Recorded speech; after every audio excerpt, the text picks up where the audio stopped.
Bismillahirrahmanirrahim. Assalamualaikum warahmatullahi wabarakatuh. Perkenalkan, nama saya Muhammad Gifari dengan NPM 10070313114. Di sini saya akan mempresentasikan hasil dari tugas akhir saya yang berjudul Kajian Falsafah Boge dalam Sistem Ruang Hunian Kota Cirebon, yang dibimbing oleh Dr. Ina Helena Agustina. Yang pertama yaitu pendahuluan. Kota Cirebon memiliki salah satu sumber kebudayaan yang penting, yakni terdapat sumber tertulis yang berupa naskah kuno atau manuskrip. Cirebon memiliki bukti sejarah yang berasal dari warisan budaya yang sifatnya lokal namun tidak berwujud atau intangible. Maksud dari intangible itu sendiri merupakan konsep bagaimana pemikiran manusia tentang sebuah hunian. Lalu di Cirebon itu sendiri muncul konsep perwujudan ruang hunian, yakni di dalam falsafah Aboge. Falsafah Aboge ini juga merupakan warisan budaya tak benda yang seharusnya dapat selalu dilestarikan. Warisan budaya tak benda itu sendiri merupakan bagian dari peninggalan kebudayaan yang mempunyai nilai penting sejarah, teknologi, serta ilmu pengetahuan dan kesenian. Maka rumusan penelitian ini adalah bagaimana Aboge dalam pengembangan sistem ruang hunian. Yang selanjutnya berdasarkan rumusan penelitian ini, tujuan yang ingin dicapai yaitu mendeskripsikan falsafah Aboge dalam sistem ruang hunian. Lalu metode pendekatan yang digunakan dalam penelitian ini yaitu dengan menggunakan pendekatan hermeneutik. Tahapan metode pendekatan dalam penelitian ini yang pertama yaitu menafsirkan mengenai hermeneutik dari beberapa referensi, kemudian mengumpulkan dan menggali informasi mengenai teks dari falsafah Boge, lalu melihat konteks dari teks tersebut, setelah itu melakukan kontekstualisasi dari teks dan konteks. Lalu metode pengumpulan data dilakukan dengan cara observasi, yaitu peneliti langsung menggali informasi ke lapangan, lalu proses wawancara, dan proses triangulasi.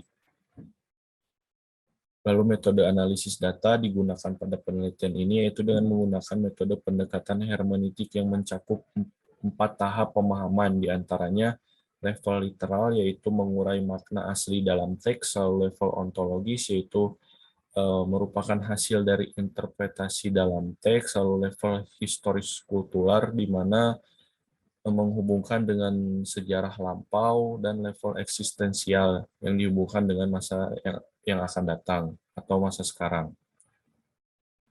Lalu ada analisis dan pembahasan.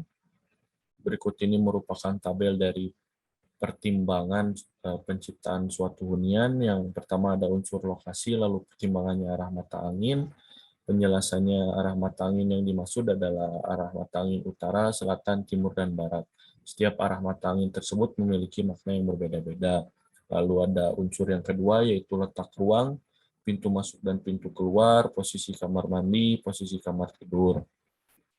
Dalam Aboge ini sangat diatur pintu masuk dan pintu keluar, namun baiknya pintu masuk dan keluar itu tidak boleh sejajar.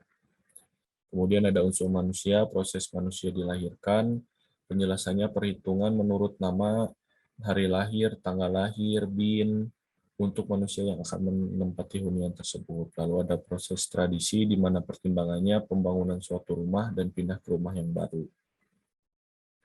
Lalu ada unsur simbol ruang hunian dalam Aboge, pertimbangannya ada jendela, 2 pilar, undakan, suhunan berbentuk limasan, serta kayu.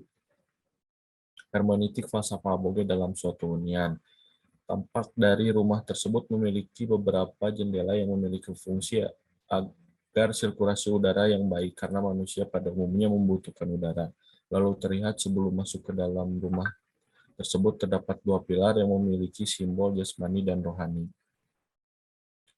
Bentuk rumah dari Elang Heri ini merupakan rumah peninggalan zaman dulu, di mana rumah tersebut berbentuk persegi panjang. Posisi rumah ini menghadap ke arah selatan. Jika dalam Aboge, posisi rumah menghadap ke selatan ini memiliki makna membawa pintu rezeki. Lalu ada bagian-bagian yang diatur dalam Aboge. Yang pertama, bagian bawah itu artinya pondasi. Lalu untuk bagian tengah itu merupakan injakan, artinya dasar kita menginjak, yang memiliki makna seperti kita berjalan di muka bumi ini jangan sombong. Lalu ada bagian atas atau disebut dengan suhunan atau penutup pada suatu hunian rumah. Lalu ada hunian Bapak Jajat. Ini merupakan rumah peninggalan dari orang tua zaman dulu. Tentunya rumah tersebut dalam penciptanya sesuai dengan nama, hari, tanggal, bulan lahir pemilik dalam membangun huniannya. Beliau bernama Yakub, lahir pada hari Senin, tanggal 12 bulan Juni tahun 1921. Sehingga dalam penciptaannya rumah ini menghadap ke arah selatan. Pertimbangan falsafah Boge dalam penciptaan suatu ruang hunian terdapat lokasi rumah yang akan menghadap kemana, waktu, jam, tanggal, hari, bulan, orang, nama, tanggal lahir, hari apa dilahirkan, bin siapa, dan proses pembuatan suatu hunian tersebut dimulai dari pondasi hingga menaikkan susunan. Falsafah Boge ini masih tetap dipertahankan oleh sebagian masyarakat dan Keraton Cirebon dengan cara getok gelar, rekomendasi, pendokumentasian dalam bentuk fisik, baik buku atau pengetahuan yang terpublikasi. Sekian dan terima kasih. Mohon maaf apabila ada salah kata. Wassalamualaikum warahmatullahi wabarakatuh.